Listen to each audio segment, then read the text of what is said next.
It was 2:30 on a Thursday afternoon when the lawyer handed me an envelope with my name written on it in Daniel's handwriting. I was sitting in his office downtown, surrounded by Daniel's family who were all there for the will reading. His wife Patricia was dabbing at her eyes with a tissue.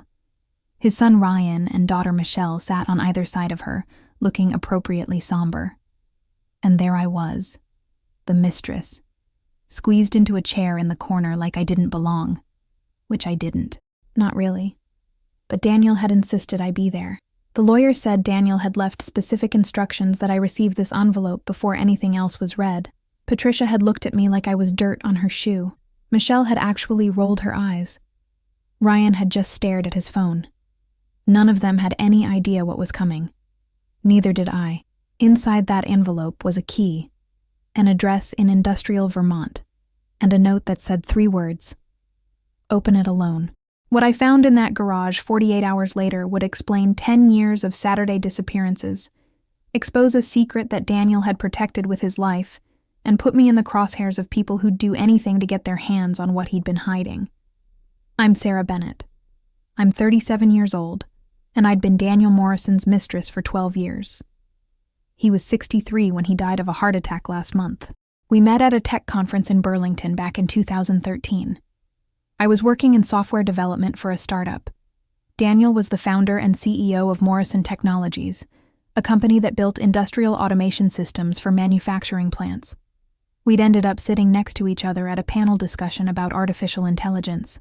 He'd leaned over during a particularly boring presentation and whispered that the speaker had no idea what he was talking about. I'd laughed, trying to be quiet. After the panel, we'd gone for coffee, then dinner. Then he'd told me he was married, but things were complicated. I'd heard that line before. I should have walked away. But Daniel was brilliant and funny, and he looked at me like I was the smartest person in the room, so I stayed. For 12 years, I stayed. Our relationship was simple. We'd meet for dinner every Wednesday at a small restaurant in Montpelier, where nobody knew either of us. He'd text me most nights around 10, after Patricia went to bed, and we'd talk about work or life or whatever was on our minds. Sometimes he'd come to my apartment on Sunday afternoons when he said he was playing golf. We'd order pizza and watch movies and pretend for a few hours that we were a normal couple. It wasn't much, but it was what we had, and I'd convinced myself it was enough because loving Daniel, even in pieces, was better than not loving him at all. But every Saturday, Daniel disappeared. Not to see me. Somewhere else. He'd leave his house at 8 in the morning and wouldn't come back until dark. Patricia had complained about it for years. She'd thought he was having another affair. Maybe with someone besides me. His kids had thought he'd joined some weird cult, or was having a breakdown. When they'd asked him where he went, Daniel would just say he needed time to think, to work on a personal project, that it wasn't anything they needed to worry about. Nobody believed him. But nobody could prove anything either. He paid cash everywhere, so there were no credit card records. He didn't have GPS tracking on his phone. For 10 years, every single Saturday, Daniel vanished into thin air. I'd asked him about it once, maybe 5 years ago. We'd been lying on my couch and I'd said, "Where do you go on Saturdays?" He'd gotten this look on his face, half sad and half protective. He'd said, "I'm working on something important, something I can't explain yet." I'd said, "Is it another woman?" He'd laughed and said, "No, nothing like that. It's just a project I need to finish alone. When it's done, you'll understand." I'd let it drop. I figured everyone was entitled to their secrets, even in a relationship built on lies to everyone else. Then, Daniel died.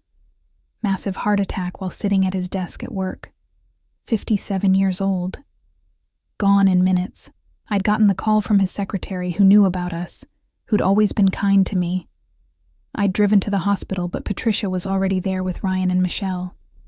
I'd stayed in the parking lot, crying in my car, unable to go inside. I hadn't been at the funeral. Patricia had made it clear I wasn't welcome.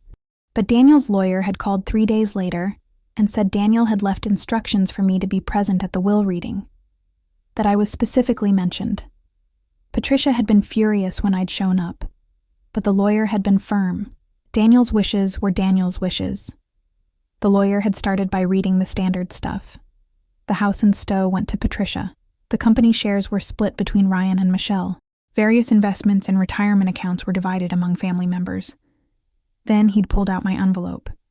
He'd said Daniel had left this for me with instructions that it be given to me first, before the rest of the will was read. He'd handed it across his desk. Patricia had said, "What is that?" The lawyer had said, "I don't know." Mr. Morrison sealed it himself. I'd opened the envelope with shaking hands while everyone watched. Inside was a small brass key, the kind that opens a padlock, and a piece of paper with an address written in Daniel's handwriting. 362 Industrial Park Road, Bar, Vermont, and below that, 3 words. Open it alone. Patricia had demanded to know what the address was. I'd said I didn't know. She'd said, "Let me see that." I'd folded the paper and put it in my purse. The lawyer had said, "Ms. Bennett, do you know what's at that location?" I'd said no, honestly. Daniel never told me. Michelle had said, "This is ridiculous. Why would Dad leave her an address?" Ryan had said, "What else did he leave her?" The lawyer had continued reading. Daniel had left me $50,000 in cash. Not a huge amount given his wealth, but enough to make Patricia's face turn red. He'd also left me a letter, sealed, to be delivered separately. The lawyer had handed me another envelope. Patricia had stood up and said, "This is insulting. He leaves his whore $50,000 and some mysterious address while his family gets the scraps." The lawyer had said, "Mrs. Morrison, your husband left you a house worth $1.2 million and assets worth several million more. You're hardly getting scraps." The rest of the will reading had been tense. Patricia had glared at me the whole time. Michelle had made several comments under her breath about homewreckers. Ryan had just looked uncomfortable. When it was over, I'd gotten out of there as fast as I could. I'd driven home and opened Daniel's letter. It was 2 pages, handwritten, dated 3 months before he died. He'd written that he loved me, that I'd been the best part of his life for 12 years, that he was sorry for never being brave enough to leave Patricia and be with me properly. Then he'd written about the address. He'd said he'd been working on something for 10 years, every Saturday in that garage. Something nobody knew about. Something important. He said I was the only person he trusted to decide what to do with it. That I needed to see it before anyone else did. That I needed to understand what it meant before I made any decisions. He said the key would open the garage. He said to go alone. He said to be careful. And he said that once I saw what was inside, I'd understand why he'd kept it secret for so long. I'd stared at that letter for an hour, reading it over and over. What could Daniel have been working on for 10 years that required secrecy? What could be so important that he'd spent every Saturday for a decade on it? What could possibly be dangerous enough that he'd warned me to be careful? I'd pulled up the address on my phone. It was in an industrial park outside Barra, about 45 minutes from my apartment. The satellite view showed a row of metal warehouses with garage doors. Nothing unusual. Nothing that explained anything. I'd waited until Saturday, same day Daniel always went. I'd left early, around 7, and driven to Barre. The industrial park was at the edge of town, past the granite quarries, in an area that looked half abandoned. Most of the warehouses had faded signs and broken windows. Unit 362 was at the end of the row, separated from the others by an empty lot. It looked like all the rest. Metal siding, roll-up garage door, small window on the side too dirty to see through. There was a heavy padlock on the door. No company name. No indication of what might be inside. I'd parked and sat in my car for 10 minutes, holding that brass key, trying to work up the courage to go inside. My hands were shaking. My stomach was churning. What if it was something illegal? What if Daniel had been involved in something dangerous, and now I was walking into the middle of it? What if someone was watching? I'd looked around the empty lot. Nobody. Just me and the wind blowing trash across the cracked pavement. I'd gotten out of my car, walked to the garage door, and fit the key into the padlock. It turned smoothly. The lock clicked open. I'd rolled up the garage door, the metal screaming on its tracks, and stepped inside. The garage was dark. I'd fumbled for a light switch, found it, flipped it on. Fluorescent bulbs had flickered to life overhead, and I'd stood there, frozen, staring at what Daniel had spent 10 years building. The garage was maybe 30 feet by 30 feet. The walls were lined with workbenches covered in tools, soldering irons, oscilloscopes, computer monitors, spools of wire, circuit boards. In the center of the space sat a machine. It was about the size of a refrigerator, built from machined metal and glass panels. Cables ran from it to a bank of computers along one wall. Cooling fans hummed quietly. LED indicators blinked in various colors. It looked like something out of a science fiction movie, like something that shouldn't exist. I'd walked closer, my footsteps echoing on the concrete floor. There was a label on the side of the machine, handwritten in Daniel's writing. Prototype 7, Quantum Processing Unit. Below that, another note. Patent pending. Do not disclose. I'd felt my heart start pounding. Quantum processing. I knew enough about technology to understand what that meant. Quantum computers were supposed to be the next revolution in computing. They could solve problems in seconds that would take traditional computers millions of years. Every tech company in the world was racing to build one, and Daniel had apparently been building one in secret, in a garage in Vermont, for 10 years. There were notebooks stacked on the workbenches. I'd picked one up and flipped through it. Pages and pages of calculations, circuit diagrams, notes about experiments and failures and successes. Daniel's handwriting covered every page, dates going back to 2015. I'd picked up another notebook. More of the same, years of work documented in meticulous detail. How he'd solved problems, what materials he'd tested, which designs had worked and which hadn't. It was like reading someone's diary, except instead of feelings and daily events, it was quantum physics and electrical engineering. On one of the computers, there was a folder labeled "For Sarah." I'd opened it. Inside were dozens of documents, technical specifications for the machine, patent applications that Daniel had drafted but never filed, research papers he'd written explaining his breakthrough, and a video file dated 3 months ago, right around when he'd written that letter. I'd clicked on it. Daniel's face had filled the screen. He'd been sitting in this garage looking tired but excited. He'd said, "Sarah, if you're watching this, I'm gone. And you're probably standing in my garage wondering what the hell I've been doing for the past 10 years. Let me explain." He'd talked for 20 minutes. He'd explained that he'd stumbled onto a new approach to quantum computing about 12 years ago, right around when we'd met. Something that didn't require the massive infrastructure and cooling systems that made most quantum computers impractical. He'd built the first prototype in his basement, but Patricia had almost discovered it, so he'd rented this garage for privacy. Every Saturday for 10 years, he'd come here to work. Testing, refining, improving. He'd said he'd finally gotten it working reliably about 6 months ago. That it was a genuine breakthrough, that it could revolutionize computing, that it was worth potentially billions of dollars if commercialized properly. But Daniel hadn't told anyone, not his company, not his business partners, not the scientific community, because he'd realized something important. This technology was dangerous. In the wrong hands, a quantum computer this powerful could break most encryption systems protecting financial data, government secrets, personal information. It could be weaponized. It could cause catastrophic damage to privacy and security worldwide. He'd said he'd spent months agonizing over what to do. Should he publish it and hope the good uses outweighed the bad? Should he destroy it and bury the research? Should he patent it and try to control how it was used? He couldn't decide, so he'd left the decision to me. The video had ended with Daniel looking directly into the camera. He'd said, "Sarah, you're the smartest person I know.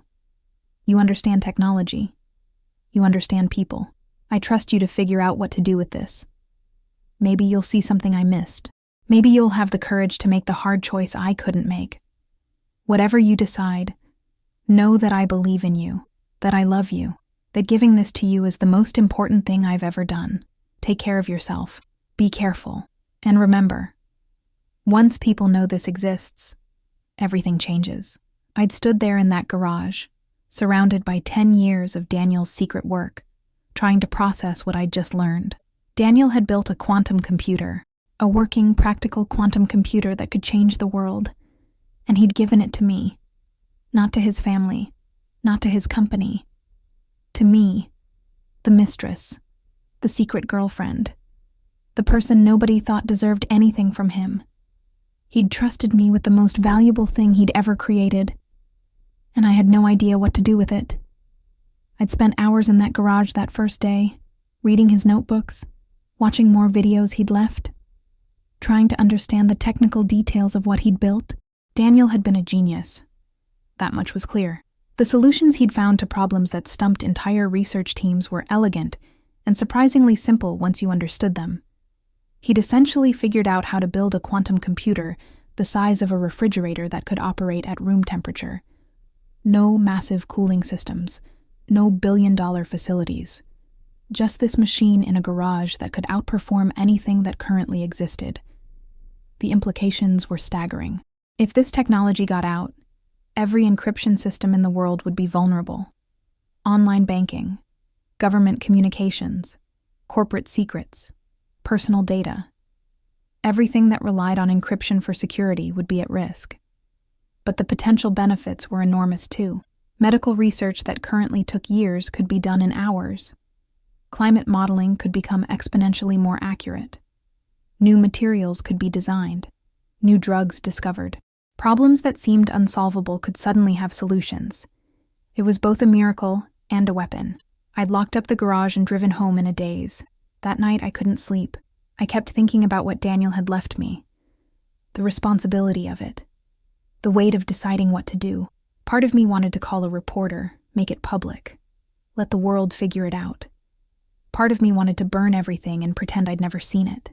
Part of me wanted to sell it to the highest bidder and never worry about money again. I didn't know what the right answer was. I didn't know if there was a right answer. The next morning, Patricia called me. She said she wanted to know what was at that address Daniel had left me. I said it was personal. She said, "Everything my husband owned is my business." I said, "He gave me the address. That makes it my business." She'd threatened to sue me, said she'd drag me through court, said she'd make sure everyone knew what kind of person I was. I'd hung up on her. An hour later, Ryan called. He was more polite but equally insistent. He said his father had obviously left me something valuable, that as his son he deserved to know what it was, that the family had a right to Daniel's legacy. I'd told him the same thing I'd told Patricia. Daniel had left it to me. I'd figure out what to do with it. That night, someone broke into my apartment. I'd come home from work to find my door jimmied open, my place trashed. They'd gone through everything. My laptop was gone. My files were scattered. My bedroom had been torn apart. Whoever had done it was looking for something specific. Looking for information about the address. Looking for the key. I'd been carrying both in my purse, thank God. I'd called the police, filed a report, but I knew they wouldn't find who'd done it. I knew it had to be someone from Daniel's family, or maybe someone from his company who'd heard about the mysterious address. Someone wanted to know what Daniel had been hiding. I'd started going to the garage every day after work. It felt safer there, in that industrial park where nobody knew what was inside. I'd been reading through Daniel's research, trying to understand not just how the machine worked, but why he'd built it. In one of his later notebooks, I'd found a note that explained everything. He'd written, "I built this because I wanted to prove I was more than just a businessman, more than just someone who made money off other people's inventions. I wanted to create something that mattered, something that would outlive me, something that would change the world. But now that I've done it, I'm terrified, because changing the world isn't always good, and I don't trust myself to decide which kind of change this will cause." Reading that had broken my heart. Daniel had spent 10 years in this garage, building something incredible, and he'd died without ever knowing what it would become, without ever seeing it change anything. He'd kept it secret because he was afraid of making the wrong choice, afraid of the responsibility, and he'd passed that fear on to me. I'd sat on the garage floor, surrounded by his notebooks, and cried for the man who'd loved me enough to trust me with his greatest achievement, but not enough to share his life with me openly. A week after the break-in, a man showed up at the garage. I'd been there working late, reading through patent applications Daniel had drafted, when I'd heard a car pull up outside. I'd looked out the window and seen a black sedan. A man in an expensive suit had gotten out. He'd walked straight to the garage door, like he knew exactly where he was going. I'd felt my stomach drop. I'd grabbed my phone, ready to call the police. The man had knocked on the door. He'd said, "Miss Bennett, I know you're in there. I'd like to talk to you about Daniel Morrison's work. My name is Richard Chen, and I was Daniel's business partner. I'd opened the door. Richard had been in his 50s, well-groomed, with the confident air of someone who was used to getting what he wanted. He'd said, "Daniel and I started Morrison Technologies together 20 years ago. I've been trying to understand what he was working on here. I knew he was building something. He'd been distant for years, distracted, spending money on equipment I couldn't account for. When he died, I thought I'd finally get answers. But he left everything to you instead." Richard had walked into the garage without being invited. He'd looked at the quantum computer, at the notebooks, at the equipment, and I'd seen his expression change. Recognition, understanding, greed. He'd said, "Jesus Christ, he actually built it. A quantum computer. Do you have any idea what this is worth?" I'd said, "I have some idea." Richard had turned to me, his eyes intense. He'd said, "Ms. Bennett, I'm prepared to make you a very generous offer. $5 million for everything in this garage. The machine, the research, the patents. You walk away, I take over. Everyone wins." I'd felt anger rising in my chest. I'd said, "This isn't for sale." Richard had smiled, but it hadn't reached his eyes. He'd said, "Everything is for sale at the right price. 10 million. Final offer." I'd said, "Daniel left this to me because he trusted me to decide what to do with it. Not sell it to the first person who offers money." Richard's smile had disappeared. He'd said, "Daniel was naive.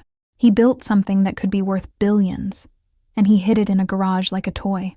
This technology needs to be developed properly, by people who understand business, by people who can bring it to market," I'd said, "or weaponized by people who don't care about the consequences." Richard had stepped closer. He'd said, "Ms. Bennett, you seem like a smart woman.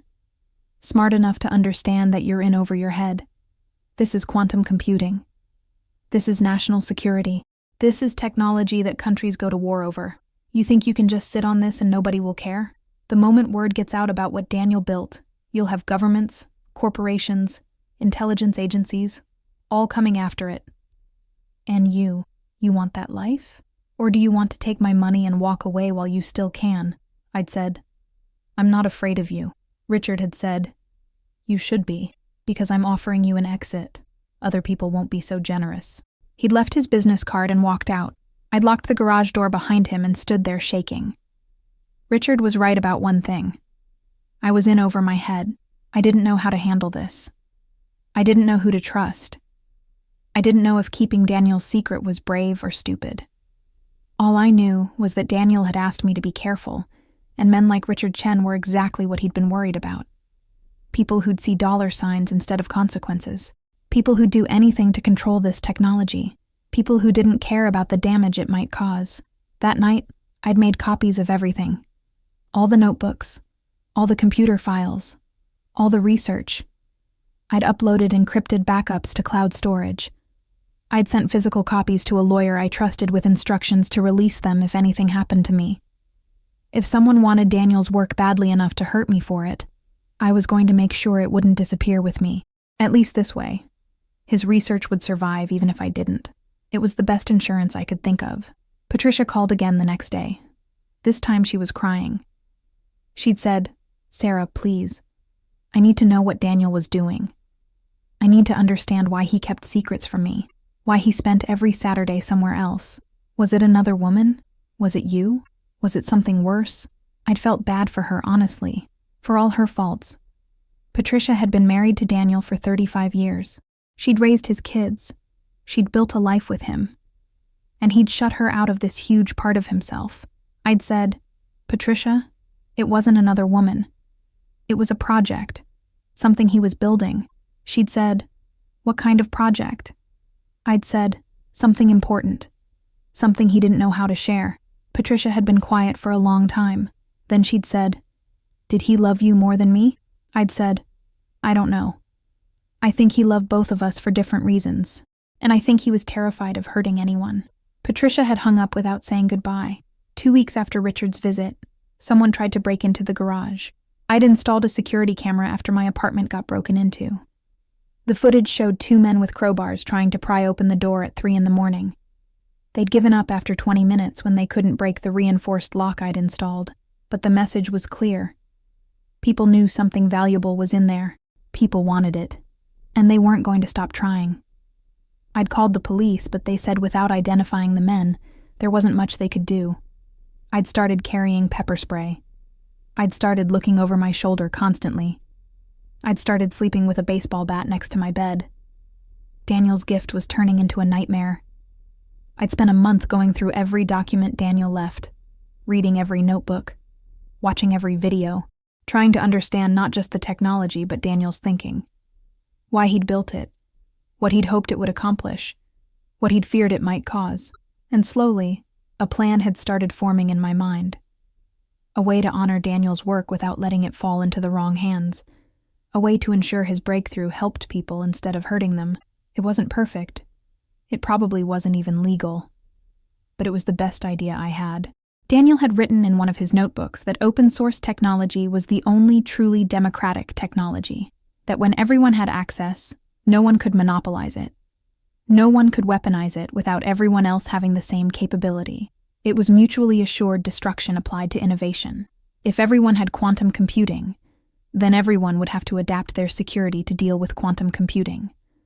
Banks would upgrade encryption. Governments would protect secrets differently. The playing field would stay level, just at a higher level of technology. It was dangerous. It would cause chaos in the short term. But in the long term, it might be the only way to prevent one country or one company from having an insurmountable advantage. I decided to release everything. All of Daniel's research. All the plans for building the machine. All the code. All the documentation.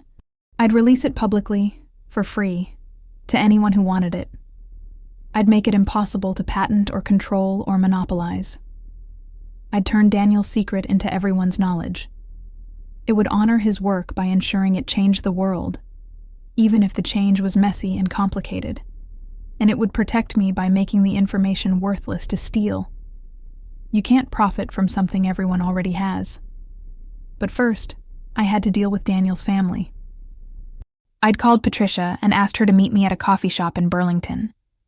She'd come, flanked by Ryan and Michelle, clearly expecting a fight. I'd brought printouts of some of Daniel's research. Not the critical stuff. Just enough to show them what he'd been doing. I'd explained that Daniel had built a quantum computer. That it was potentially revolutionary. That he'd left it to me to decide what to do with it. Patricia had been stunned. Michelle had said, "Why would he leave something that important to you instead of his family?" I'd said, "Because he knew I'd understand what it meant. That I'd think about the consequences instead of just the money." Ryan had asked what I was going to do with it. I'd told them my plan. Release everything publicly. Make it open source. Ensure no one could control it. Patricia had looked horrified. She'd said, "You're going to just give away something worth billions?" I'd said, "I'm going to do what Daniel would have wanted. Make sure his work helps people instead of enriching corporations." Michelle had said, "This is insane. You're insane. You're throwing away our father's legacy." I'd said, "No, I'm protecting it. Your father didn't want this technology controlled by people like Richard Chen. He wanted it to change the world in the right way, and this is the only way I can think of to make that happen." Patricia had stood up to leave. She'd said, "I'm going to sue you. I'm going to prove you're not mentally competent to make this decision." Ryan had stayed sitting. He'd said, "Mom, wait." He'd looked at me and said, "Did my dad really trust you with this?" I'd said, "Yes." He did. Ryan had nodded slowly. He'd said, "Then maybe we should trust you too." Michelle had said, "Ryan, are you kidding?" But Ryan had shaken his head. He'd said, "Dad spent 10 years on this. He left it to Sarah for a reason. Maybe we should respect that." Patricia had stormed out. Michelle had followed her, but Ryan had stayed. He'd said, "For what it's worth, I think you're probably doing the right thing, even if it's crazy." I'd released Daniel's research 3 days later. I'd uploaded everything to multiple open source platforms.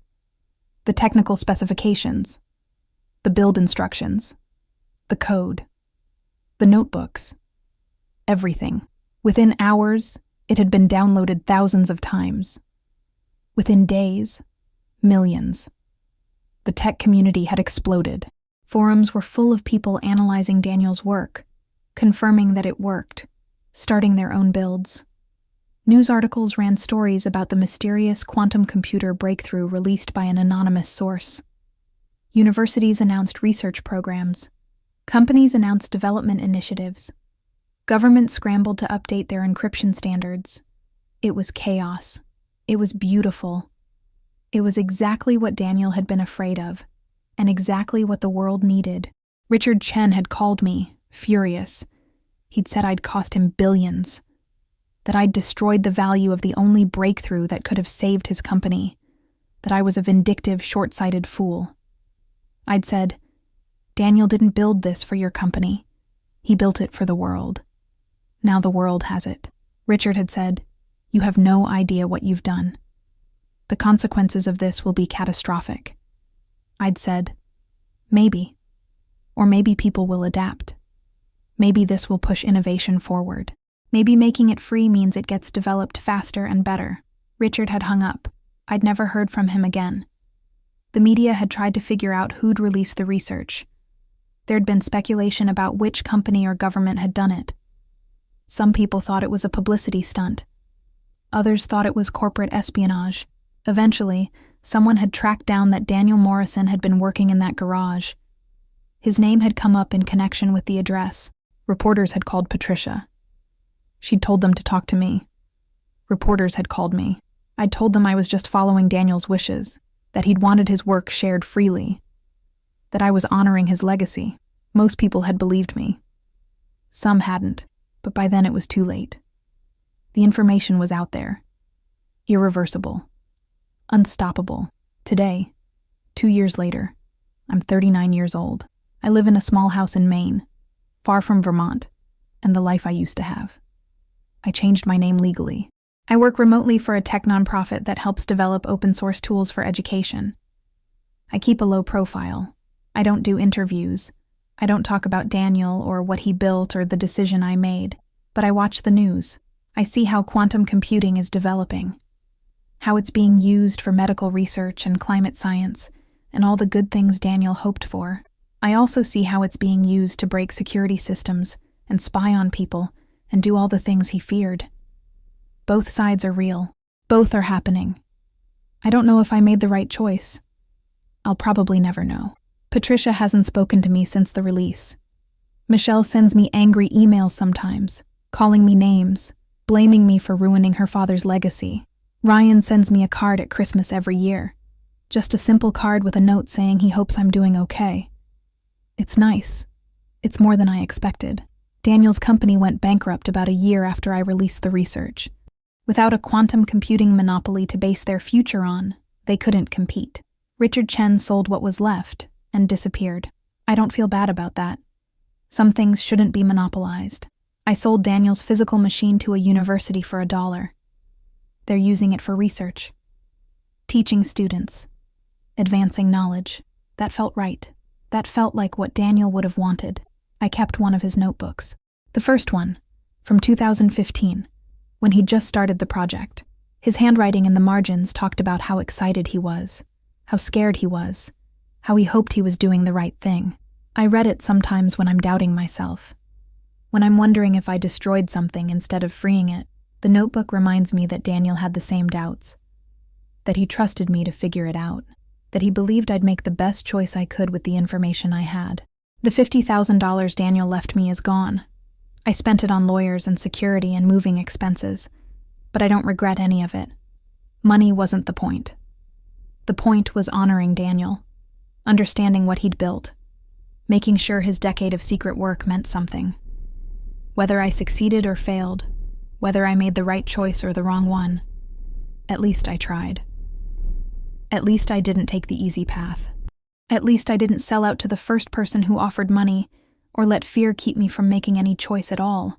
I think about Daniel every day, about our Wednesday dinners and Sunday afternoons, about how he'd talk for hours about ideas and innovation and the future, about how he'd died before seeing his work change the world, but somehow knew it would anyway, about how he'd trusted me, the mistress, the secret girlfriend, the woman nobody thought deserved his confidence, with the most important decision of his life. That trust meant more to me than any amount of money or recognition or approval from people who'd never understood what we had. The sun is setting over the Atlantic Ocean. I'm sitting on my porch with coffee and Daniel's notebook. Tomorrow there's a conference in Portland about open-source quantum computing. Hundreds of researchers and students will present projects based on Daniel's work. None of them know who released it. None of them know about the mistress in Maine who made the choice to give it all away. And that's fine.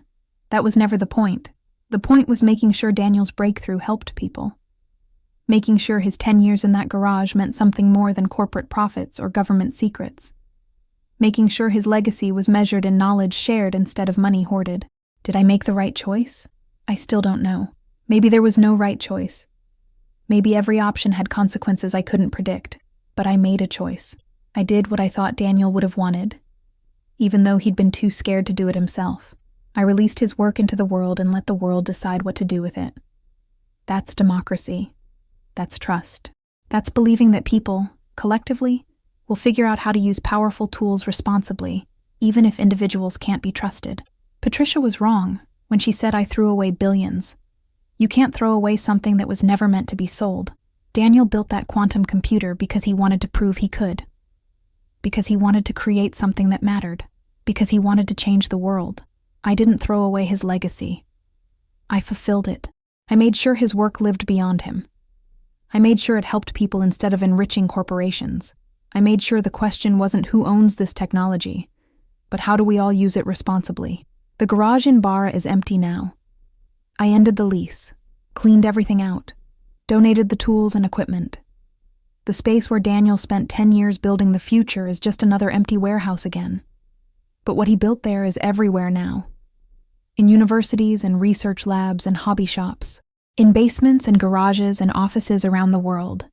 People building on his work, improving it, finding new applications, taking his breakthrough and turning it into 1,000 different innovations. That's better than one machine in one garage controlled by one company. That's what progress actually looks like.